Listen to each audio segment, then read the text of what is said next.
ಪ್ರಶ್ನಿಸದೆ ಇಂಥ ಸದನ ಸಮಿತಿ ಸದನದಲ್ಲಿ ಈ ರೀತಿ ಉತ್ತರ ಕೊಟ್ಟು ರೈತರಿಗೆ ಸಿಗಬೇಕಾದಂಥ ನ್ಯಾಯ ಕೊಡ್ತಾ ಇಲ್ಲ ಅಧ್ಯಕ್ಷರೇ. ಅದಕ್ಕೆ ಹೊಸದಾಗಿ ನೀವೇನು ಮಾನ್ಯ ಮುಖ್ಯಮಂತ್ರಿಗಳು ಘೋಷಣೆ ಮಾಡಿದ್ರಲ್ಲ, ಅದನ್ನು 8 ದಿವಸನಾಗಿ ಎಲ್ಲ ರೈತರಿಗೆ ಪರಿಹಾರ ಕೊಡ್ತೀರ ಅನ್ನೋಂಥದ್ದನ್ನ ಮಾನ್ಯ ಸಚಿವರು ಹೇಳ್ಬೇಕಂತ ನಾವು ವಿನಂತಿ ಮಾಡ್ತೀವಿ. ಮಾನ್ಯ ಅಧ್ಯಕ್ಷರೇ, ಮಾನ್ಯ ಮಂತ್ರಿಗಳು ಮಾತಾಡ್ತಾ ಹೇಳಿದ್ರು ಕೇಂದ್ರ ಸರ್ಕಾರ ನೋಟಿಫೈ ಮಾಡಿಲ್ಲ ಅಂತ ಹೇಳಿ. ಈ ರೀತಿ ಒಂದ್ ನಿಮಿಷ ಉತ್ತರ ಕರ್ನಾಟಕದ ಪ್ರಶ್ನೆ ದಯಮಾಡಿ ಮಾತಾಡ್ತೇವೆ. ಅರ್ಧ ಸತ್ಯ ಇಲ್ಲಿ ಇಡಬಾರ್ದು. ಯಾಕೆ ನೋಟಿಫೈ ಆಗಿಲ್ಲ? ಪ್ರಾಧಿಕಾರದ ಆದೇಶ ಏನ್ ಬಂತು ಅದ್ರ ಮೇಲೆ ಮಹಾರಾಷ್ಟ್ರ, ಕರ್ನಾಟಕ, ಆಂಧ್ರ ಪ್ರದೇಶ, ತೆಲಂಗಾಣ ಕೋರ್ಟಿಗೆ ಹೋದು.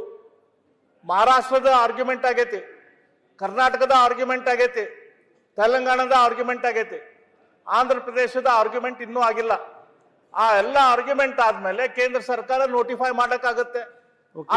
ಅದಕ್ಕಿಂತ ಮೊದಲು ಹೆಂಗ್ ನೋಟಿಫೈ ಮಾಡಕ್ಕಾಗುತ್ತೆ?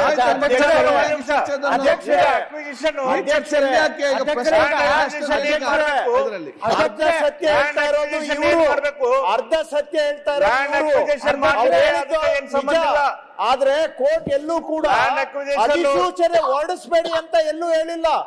ಸ್ಟಾಟಸ್ ಕೋ ಕೊಟ್ಟಿಲ್ಲ, ಸ್ಟೇ ಕೊಟ್ಟಿಲ್ಲ. ಅಧಿಸೂಚನೆ ಹೊರಡಿಸ್ಲಿಕ್ಕೆ, ಗೆಜೆಟ್ ಮಾಡ್ಲಿಕ್ಕೆ, ನೋಟಿಫೈ ಮಾಡ್ಲಿಕ್ಕೆ ಯಾವುದು ನಿಬಂಧನೆ ಇಲ್ಲ. ಆರ್ಗ್ಯುಮೆಂಟ್ ಮಾಡಿಗೆ argument. However, the award can be is fit to be notified. Still the government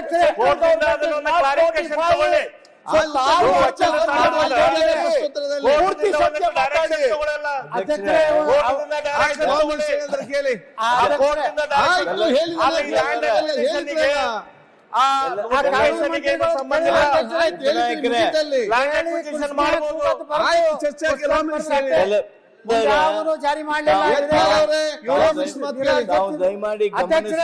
ನನ್ನ ಮಾತು ಅಂದ್ರೆ ಇವತ್ತೇನು ಮಾನ್ಯ ಉಪಮುಖ್ಯಮಂತ್ರಿಗಳು ಕೋರ್ಟುಗಳ ಕೊಟ್ಟಂತದನ್ನ ಒಪ್ಪುವುದಿಲ್ಲ, ಒಂದು 10 ಲಕ್ಷಕ್ಕೆ 10 ಕೋಟಿ ರೂಪಾಯಿ ಮಾಡ್ಯಾರ ಅಂತೇಳಿ ಇವತ್ತು ನ್ಯಾಯಾಂಗದ ಬಗ್ಗೆ, ನಮ್ಮ ರೈತರ ಬಗ್ಗೆ ಅಪಮಾನಕಾರಿಯಾಗಿ ಮಾತಾಡಿದ್ದಕ್ಕೆ ನಾನು ಇದನ್ನು ಖಂಡಿಸುತ್ತಾ ಸಭಾತ್ಯಾಗ ಮಾಡ್ತೇನೆ.